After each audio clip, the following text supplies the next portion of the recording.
So I'm in Signal Point Gallery, and I'm following behind Chester Osborn from Darrenberg Wineries, and very famous local Adelaide man, and the Cube and all that stuff. We're here at Signal Point, and we did the judging yesterday. And Chester was supposed to be opening, and because of COVID, we're not having an opening or any awards, and so he agreed graciously to come down and be interviewed, chatting about some of the work that we've got. And we've just looked around, and he's going to say a few words. Yeah, well, it's artists are really suffering, of course, in COVID. Not only this style of art, but obviously artists, performing artists, are really suffering, and so we need to keep art flowing and come down and buy some art here, please, because these artists need a lot of help right now.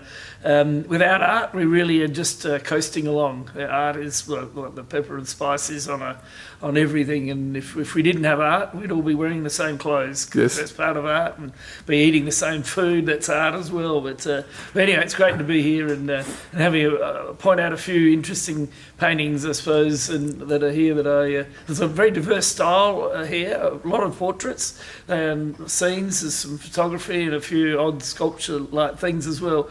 But it's very diverse arrangement of mostly local artists. But here, Phillip David's lovely gentleman who I came to know over some years, who started painting quite a bit later in life, and I'm really enjoying his space now, how he's the colour and his attention to light on faces and he's really starting to get his perspective looking really good, and so I enjoy his works.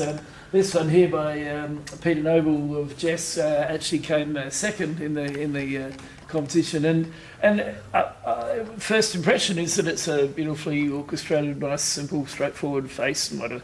But of course it's not. It has everything's a little bit twisted, like its lips pulled back, and the nose isn't quite on the right angle. The hairline, there's so much hair on this side and hardly any on that side. And then this shoulder and big neck is like she's a bodybuilder. Yet this one's right down over here.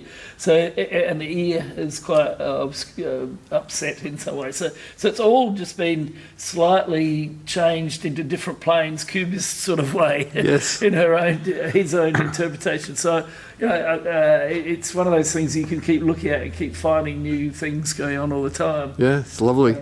There's quirky over here.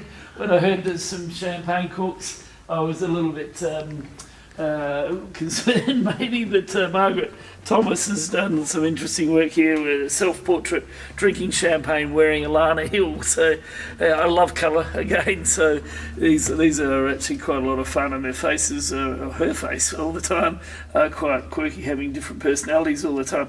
And anyone who can drink that much champagne deserves to win a prize. Well, so I think she came like 4th or 5th or something. Yeah, and the prize is from a printing and photographic place, ProLab, in King William Street North in Kent Town, and the judges were thinking that she could have had this photographed from several different angles up close, and do some sort of macro shots, and then on top, and then from different angles on the side, and produce a whole suite of work on photographic paper, which is a different life for this 3D work. So great idea. They were quite excited. Multiple things with one piece of art, and give different stories, and zooming into small parts of the story. There's another piece actually up here by Margaret as well. There's also lots of portraits here, and they're all quite entertaining and interesting in their own right. But Margaret here has done one of a serviceman, Clarence Jack Mumford, and it's really quite dark and quite gloomy, as you can tell, and he's really in another space, having by his hat being fallen apart. Then you can see that he's actually been at war for some time, and these over his jacket he's got all of the people lined up there, having a photograph. Obviously would have been before they went to war, and because they're probably the ones who have died, and he's been thought over what happened. So it's quite powerful. Quite powerful. Yeah. Cheryl Bridgart here, always painting in a beautiful, colourful, lined way. And stitchwork, a lot of stitchwork here. Yeah. Oh, it's, This is all stitchwork. Oh, this is done on her machine. Oh, that's right. Yeah. It's just amazing how beautiful the scenes she does, and faces. She always has beautiful eyes and faces and lips. Yeah. And it's great work. And she does ties and jackets and vests, doesn't she? Apparently, the Penguins did all right with like a $100 prize, which is great. And they're quite quirky and cute, all with different personalities. Each penguin has their own personality, so it's very fitting. And one's trying to read her name, obviously, which is quite quirky. And behind here, Malcolm Cole's photograph here of a beach scene at Middleton. It's just so beautiful. I mean, you can just imagine being there, how when the sun is like peeking through underneath black clouds, and you can just imagine walking along the beach in a group, just discussing what's going to happen next, and they're all looking like it's a bit cold, which is obviously with the clouds like that it is, and the reflections of the buildings, but all the angles that pointing to this, always pointing toward these people, is quite beautiful and pointing that way. But the sun is going over here too, so I thought that's a very worthy recipient of prize. Third or fourth or something? Yeah, it came third. It's 1, 2, 3, fourth. It's a campus colour, $500. So he can take a lot of his work into campus colour and they can reproduce it on lovely papers for him. So that's a nice prize to have. Yeah. There's quite a few more portraits that are very good.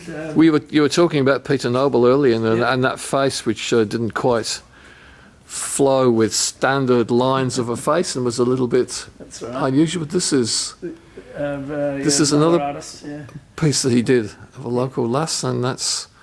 And I love the way work. the colours the colour background is a really interesting, beautiful sort of painting in its own right. And then he's utilised the same sort of theme, colour and character in the tattoos that she's wearing, and the bra and this belt has part of the sort of notes of character too. So, and she's in thought too. Yeah, it's very well orchestrated. The boots being unlaced. Unlaced, yeah, big ones, big boots. But there's a lot of work in this painting by Cheryl, who graphite. Pencil, I should say. It's not a graphite. Yeah, the detail that she's got there, and with the perspective perfectly, and the steam working well, and just the people there, and you can just imagine it, and it's so characteristic of this area, obviously. The Duke of Edinburgh, it's really beautiful. And they're obviously reversing with the smoke's going this way and they're looking back, so I presume they're either reversing or about to move. But it's a lot of detail with all the little light coming back through the holes here and down in. She's got right. And so she deserved to win a third or fourth prize. Third prize, $1,000. This one got, yeah. Yep, well done. So there's lots of paintings. Oh, here we are. We can't miss this one. Yeah, I should say the Peter Noble Prize was $2,000 from Royal South Australian Society of Arts, and this one was the winner. Yeah. So Paul Whitehead, the organic man, beautiful, really very characterful person. The hat is, you can touch it, that leather, and you can just feel it. The old worn hat, how beautifully soft it would be to touch. And then his face is almost the same. Like you look at the colours underneath the hat, and it's like he's old and weathered and soft as well. Maybe he's also got some hard edges to him, like an old cracked leather does. And his shirt follows with being rustic, but giving beautiful colour to it. It's a good, very good beard he's got going on there. Of course, I'm not sure. Whether he sat for that, but if he did, the cigarette would have been out for a long time. But anyway, so Paul's done a great job there. Great job. It's really characterful. And that's this is the Kennedy Art Foundation, $10,000. So Bob Kennedy started up the Kennedy Art Foundation, and they sponsor Carriages of the Fleurieu, which is what this exhibition is, and the RSASA Portrait Prize as well. And all of their prizes are acquisitive, so that explains the red dot. Yes, sold.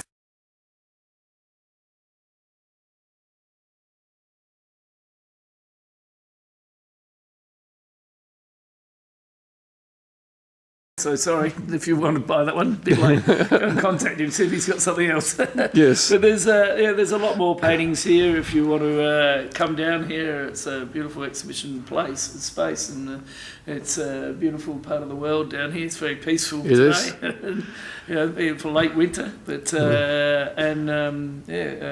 and see whether you agree with the judges and myself. I pretty much agree with them, but you may find something else you like. So they're all very affordable too. And if you're coming down from Adelaide, drop into McLaren Vale. I mean, Darrenberg, go up to the Cube, have a look around. Yeah, absolutely. Come to the Darrenberg Cube and have a taste, or do a blending class, or eat a meal at Darry's, or even now eat at Polly's in the Darrenberg Cube, new casual restaurant. So, yeah, come see you there. Yeah, I thought I'd plug that. Well done, and thank you so much.